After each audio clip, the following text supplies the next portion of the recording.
Yo, peep game, man. So I came across Juicy J's. It was snippets of his video. He was talking about that hip hop sales are down 40%. And I'm guessing he's comparing it to last year.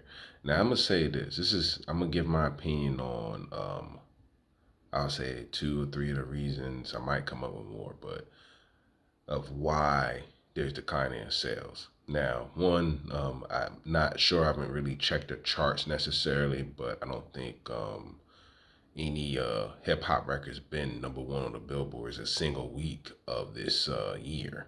And Shad Moss said something about everybody's talking about the same thing and things of that nature. And everybody's talking about scamming, getting the Birkin, getting the bag, and all of that stuff. How many dudes certain female rappers are fucking, how many women certain male rappers are fucking, and things of that nature. So I do think because a lot of the subject matter is very similar is why some people are just like, man, they tired of it. You know what I mean?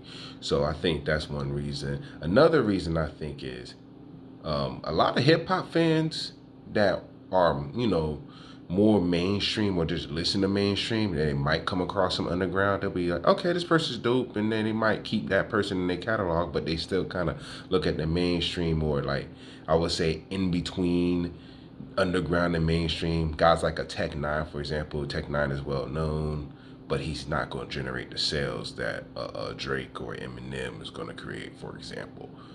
I do think the second reason is a lot of the really good hip hop is underground, and even the people that are mainstream that can actually rap and can rap about multiple subjects are doing songs, more underground in that lane. I mean, there's been some incredible albums that have come out in the underground this year. I mean, I'll give one I just recently listened to and that I enjoy. Nick Grant's album, Sunday Dinner. Man, I listen to that thing. That's probably, and I'm being very critical. It's probably one song I didn't care for on the album, but everything else, it was a good album. I felt like, I could see it. I was like amazed about, I like the production with the lyrics and it balanced itself and it was a good cohesive album. And I do think as time goes on, it will be a classic. I would probably say it's a classic album now.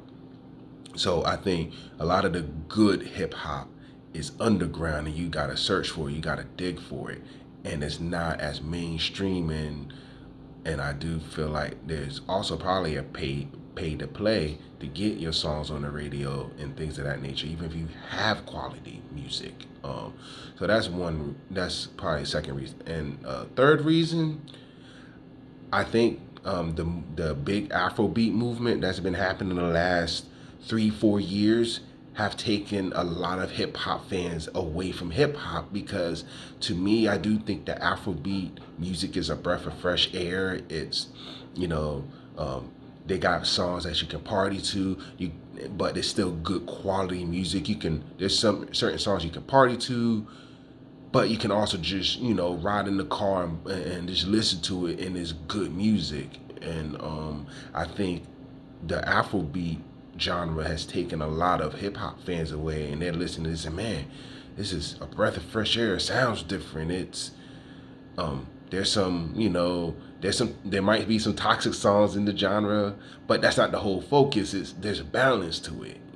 So I think those are three of the major reasons why hip hop has declined in sales this year compared to previous years. And one more, I will add another honorable mention. All the beats sound damn near sound the same. You gotta go to older artists to hear something refreshing and new, or go to the underground producers.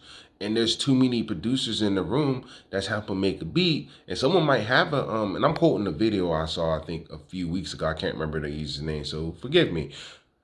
This guy was saying there's too many producers in the room. It might go through one person will make a beat, or few people make a beat, or go to another person or another group of people. They'll take out what they think shouldn't be in the beat, But sometimes it might be something that's completely a new, refreshing sound, and won't get past like the 3, 4 groups it has to go through. And a lot of producers, I think, aren't working with the artist directly, either just in the room with them, or it's just them communicating with the artist in general, or the group, or the hip hop act, and things of that nature. So those are my 3, 4 reasons why I think hip hop has declined in sales. And I think it's the quality of music. I think the production's lacking. Afrobeat, I feel, pulls some hip hop fans away from hip hop in general and be like, I'm cool on that.